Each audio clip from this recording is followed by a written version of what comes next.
Okay, so I want you to picture a scenario for a second.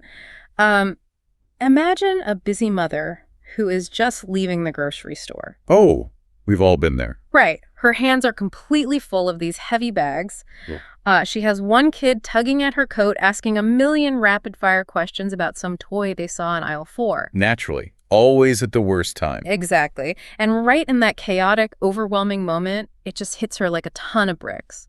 Her other child desperately needs a haircut before a family event this weekend. Oh, wow, yeah. Sudden panic. It's a completely fleeting thought, but, it is an incredibly urgent one. Which honestly is the exact moment a typical consumer journey hits a brick wall. Yeah. I mean, traditionally, that single fleeting realization instantly transforms into this massive multi-step chore. And that chore is exactly what we're unpacking today. We have a really fascinating stack of sources on the table for this deep dive. We really do. We're looking at recent industry white papers on consumer cognitive load, some market research on booking abandonment rates, and the public technical documentation for a platform called Kirah. And the data is pretty eye-opening. It is. Our mission today is to explore a massive landscape-shifting advantage in the wellness industry. Basically, the power of capturing a client's intent the exact second it becomes active, with zero friction. Zero friction is the key there. Right. And I actually want to give away the ending right here at the top. What if, instead of adding to her mental load, that mother in the grocery store parking lot could just speak out loud to the assistant already on her phone? Just tell it what she needs. Exactly. Just say, find a kid's haircut near home after 4 on Thursday. I mean, booking an appointment through a conversational assistant isn't some futuristic sci-fi concept being promised for next year. No, not at all. It is a reality today, and it's supported by platforms like Kirah right now. Which really brings us to the central tension of our analysis. And this is a crucial question for you, the solo wellness owner or practitioner listening to this deep dive. Put yourself in her shoes. Exactly. Put 2 otherwise perfectly suitable businesses in front of this mother. One business lets her book via a voice command while her hands are completely full of groceries. The lifesaver. Right. The other business requires her to put the bags down, navigate a series of screens on her phone, click through drop-down menus, or, remember to call back during specific business hours. Which we know she's going to forget. Exactly. So which business is she realistically going to book? She is going to book the one that doesn't ask her to do any heavy lifting. Yep. The one that just removes the friction entirely. And that is the core argument emerging from all this market research. Client behavior fundamentally shifts when convenience is maximized. It's human nature. It really is. Yeah. Now, let's add some necessary nuance here, because the research isn't saying convenience is the only factor. Right. Obviously, quality matters. Immensely. Trust matters immensely. Your specialty, your pricing, the physical location of your salon or studio, and the personal loyalty a client feels toward you. Those elements still form the absolute bedrock of your business. You can't replace those. No, you can't.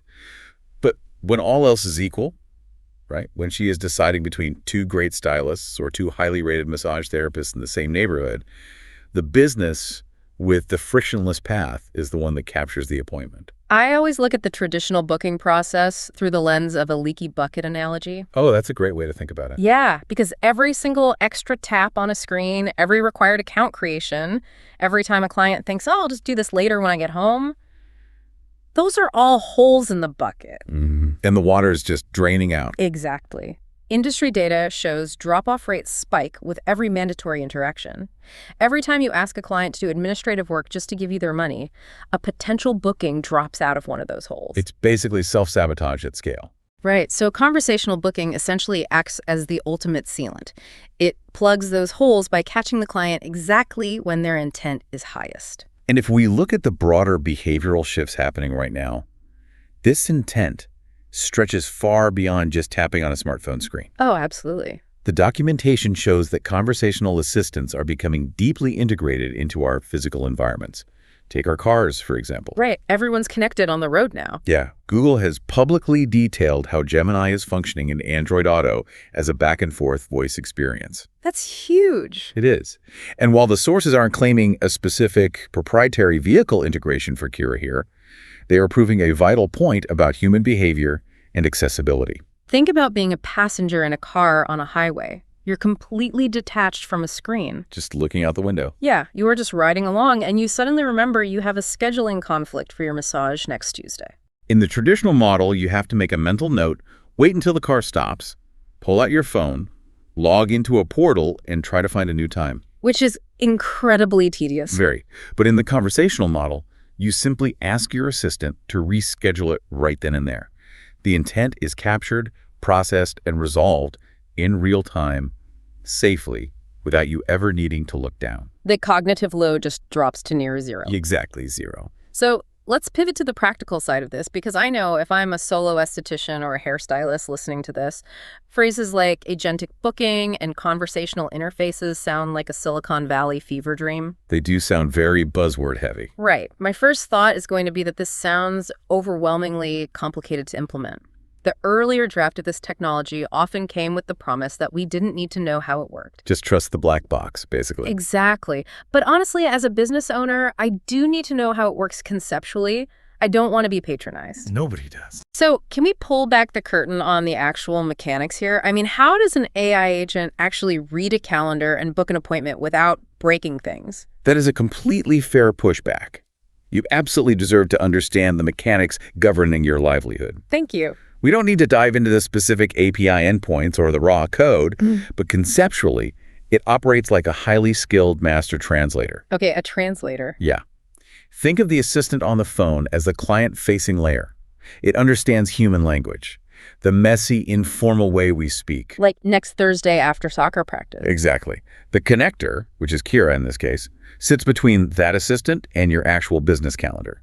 Your calendar doesn't understand next Thursday after soccer practice. Right, it just wants data. Right. Your calendar only understands structured data like search availability, Thursday, 1600 hours, service ID, 45. Okay, so the AI takes the mother's frantic informal request and translates it into the precise digital format my booking software requires to search the schedule. That is the core mechanism. And from a safety standpoint, there is a singular, plain language operational rule that dictates how this works. What's the rule? It is the reassurance rule. Kirah checks the business's real services and current availability, shows the important details to the client, and explicitly asks for confirmation before any action is finalized. So it doesn't just guess. No, it never guesses. It doesn't make assumptions about what the client wants. It verifies the structured data against the human intent.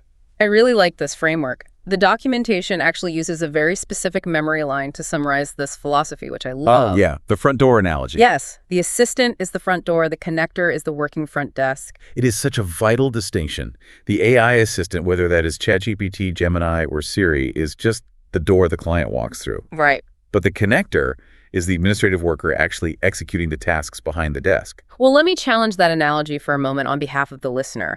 Because if I am a solo wellness owner, my schedule is my absolute lifeline. Of course it is. I guard it fiercely. If an AI connector is acting as my digital front desk, how do I know it won't just go rogue? That's the most common fear. Yeah. Do I lose control over my cancellation policies? Like, what stops it from booking a new client on a day I have specifically blocked off for administrative work? The short answer is that the connector cannot bypass the hard-coded reality of your business. It is a fundamental design boundary. So the guardrails are permanent. Yes. You remain in complete, unwavering control. The care you provide, the consent you establish, your professional judgment, and your physical safety policies stay entirely human. Okay, that's reassuring. The connector handles routine actions strictly inside the pre-approved boundaries you have already set in your scheduling software. So if I have a rule set up that says no new clients can book a chemical peel without a prior consultation, or all appointments require 24 hours notice, the connector is bound by those rules. Bound entirely. It doesn't invent policies, it just enforces them. That makes sense. It is physically incapable of exposing availability that you haven't opened. A good human front desk worker doesn't overwrite the owner's scheduling rules, and neither does this technology. Right, they follow the playbook. Exactly. It translates the intent, checks it against your hard boundaries, and facilitates the transaction if, and only if, it fits.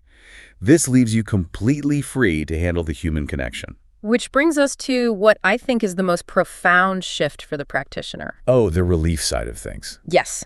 Let's step away from the client's relief in that grocery store parking lot and look at the relief felt by you, the listener. The solo practitioner holding the scissors, the massage oils, or the esthetician's tools. Because it's exhausting. It is. The reality of running a solo practice is that your work doesn't end when the client leaves the chair. Not even close. The burden of manual coordination is essentially a second unpaid full-time job. It's a massive source of burnout. Every unfinished booking, every inquiry, every rescheduling request becomes an item in what we could call your coordination inbox. And that inbox never empties. Never. It's an Instagram DM you have to rapidly answer in that tiny 5-minute window between appointments. Or it's a vague voicemail you have to chase down at 7 o'clock at night. Playing schedule Tetris on your couch. Yes. Playing schedule Tetris when you should be resting. The business basically follows you home every single day. And this is why the underlying value of the technology explored in these sources has nothing to do with the shiny AI label. No, it's not about the hype. The buzzwords don't matter at all. The tangible value is the systematic elimination of that coordination inbox. Getting your evenings back. Right. It turns a client's active intent into a confirmed calendar-synced action without ever requiring you to intervene. You just look at your calendar the next morning and the schedule is optimized. Beautifully optimized. The gaps are filled, the cancellations are processed, and you didn't have to send a single text message to make it happen. It means drastically fewer interruptions while you are doing the hands-on work that actually generates your revenue. But, this brings up another critical layer of the discussion. Okay, what's that? If everything is shifting toward these voice and conversational interfaces, how do these assistants actually know what a business offers? The discoverability question. Yeah, that is a huge question. Does this mean our listeners have to throw out everything they know about marketing and learn a whole new, highly complicated SEO strategy? A lot of people are worried about that. Are we going to see a reality where owners have to stuff hidden keywords into their websites just so an AI assistant can find them? No. And the research indicates the exact opposite, which should be a massive relief. Oh my God. Traditional search engine optimization, trying to game an algorithm with repetitive keywords is giving way to semantic search and data clarity. So no more keyword stuffing. Right. The principle for discoverability in an agentic world is beautifully simple. Just make sure your real offer is readable, keep your availability current, and provide a trustworthy path to confirmation. So basically, clean data wins over clever marketing fluff. Always. Assistants are logic engines. They cannot responsibly expose what a business hasn't clearly defined. That makes perfect sense. If your services are listed with accurate names, clear durations, and up-to-date pricing, and your digital calendar is current, you are already doing everything right. That is so freeing to hear. You don't need a masterclass in AI discoverability. Just run your business cleanly, maintain accurate structured data, and the assistant can seamlessly connect your real availability with the client's spoken intent. Well, if the underlying logic is this straightforward, right, verify availability, enforce rules, and confirm, why isn't the entire industry already operating this way? That's the transition we are in right now. Let's ground this analysis in the present day and look at the competitive landscape. What are the current rules of the road, and who else is trying to solve this friction? Well, it is really important to give fair credit across the industry because this category of conversational booking is no longer theoretical. Right, it's not just a concept anymore. Major players are moving aggressively into this space. For instance, Calendly is actively connecting with tools like ChatGPT and Claude to handle scheduling actions for their users. They're a massive player. And in the salon and spa sector specifically, Fresha has publicly documented its AI concierge, which lives inside its Client Connect experience. Okay, I've heard of that. Yeah, Fresha's tool is designed to answer questions and manage bookings directly within its own communication channels. Let's unpack the difference there because the architecture really matters to the listener.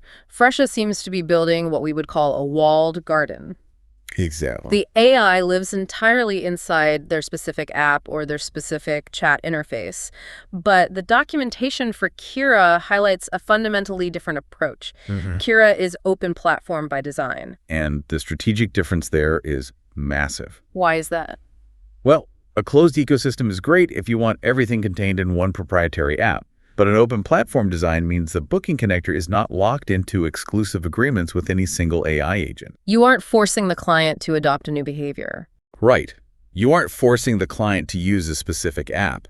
And you, as the business owner, aren't betting your entire operational flow on one tech company winning the AI race. Oh, that's a brilliant point. Whether the client is using an Apple device, a Google Assistant, or an OpenAI product, The open platform connector just sits in the middle, translating the intent. But wait, if Kirah is open platform and can connect to all these major players, we need to address the limitations. Sure. In reading through the platform documentation, there seems to be a distinction between what the full connector can do versus what is currently allowed on specific platforms like OpenAI. Yes. Why is there a boundary if the technology is supposedly capable of doing it all? That is a very crucial nuance, and it really comes down to platform policy, not technological limits. Oh, so it's a rule issue, not a code issue. Exactly. To set honest expectations based on the current public boundary, if you look at OpenAI's US plugin directory, Kirah Local Services is currently authorized for discovery, service matching, and checking real availability. In that specific directory, it is informational only, bounded by OpenAI's current usage policies. Ah, so OpenAI's rules are dictating the stopping point in that specific environment. Right. It will find the salon and verify the time slot, but it won't execute the final booking command inside the ChatGPT interface. Exactly. However, it is vital to understand that Kirah's full-service booking connector, the underlying engine itself, supports the complete end-to-end booking lifecycle. So the engine is ready. Fully ready, that means creation, checking status, rescheduling, and cancellation. It executes those full capabilities wherever the host platform's policies permit it. Okay, that clarifies a lot. The engine is fully built, but the roads it drives on have different speed limits depending on who owns the road. That is a perfect analogy. If a listener in the U.S. wants to actually see this discovery and availability matching in action right now, the documentation provides a very clear installation path. Yeah. How do they test it? The steps to try it on ChatGPT are fully documented and honestly take only seconds. Walk us through it. You simply navigate to the Plugins tab, search for Kirah Local Services, and select the plus icon to install it. Okay, Plugins tab, search Kirah Local Services, plus icon. Right. From there, you just start a new chat. You can either ask naturally for a service in your area or specifically invoke the plugin by typing at Kirah Local Services. Navigate to the Plugins tab, search Kirah Local Services, hit the plus icon, start a chat, and ask. It really is that straightforward. It takes practically no time at all. You can literally run a test and see exactly what that busy mother in the grocery store would experience when she searches for your services. It pulls this entire concept out of the abstract white papers and puts it right on your screen. It really allows you to feel the reduction in friction firsthand. Well, we have covered a tremendous amount of ground today, from the psychology of cognitive load to the structural differences between closed and open AI platforms. Let's summarize the core takeaway from this deep dive. The big picture. Yeah.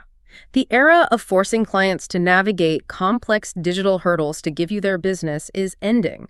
Booking via conversational agents is officially here, and it represents a massive win-win for the wellness industry. Absolutely. For the client, it allows them to execute a task the exact moment the intent strikes. No friction, no leaky bucket, no forgotten appointments. And for you, the solo owner, it keeps that routine, exhausting coordination completely off your plate. It eliminates the coordination inbox entirely. Exactly. And based on Kirah's public documentation, the platform is designed as an open door for practitioners ready to adopt this model. So how do they start?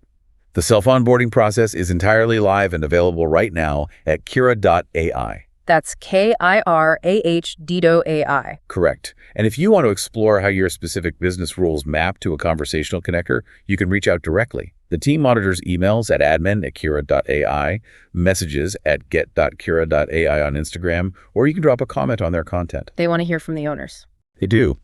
The most valuable thing you can do is articulate what specific services you'd want a client to book conversationally. And equally important, define exactly where you'd want the automated system to stop and hand the interaction over to a human. That is the ultimate power of maintaining control. You define the boundaries of your own digital front desk. Exactly. Well, I want to leave you with one final thought to mull over, building on the broader implications of everything we've explored today. Okay, well, let's hear it. We spend so much time worrying that technology is going to depersonalize our work. Right, becoming too robotic. Yeah. But think about the transaction for a moment. If this technology acts as your digital front desk, if it entirely removes the transactional friction, the phone tag, the awkward text messages about cancellation fees late at night. All the stressful administrative stuff. Exactly. How might that actually transform the in-person dynamic? Oh, that's interesting. Once a client walks through your physical front door, completely unbothered by scheduling stress, The administrative relationship is already handled. It creates the space for a much deeper, more entirely human relationship focused purely on their care and your craft.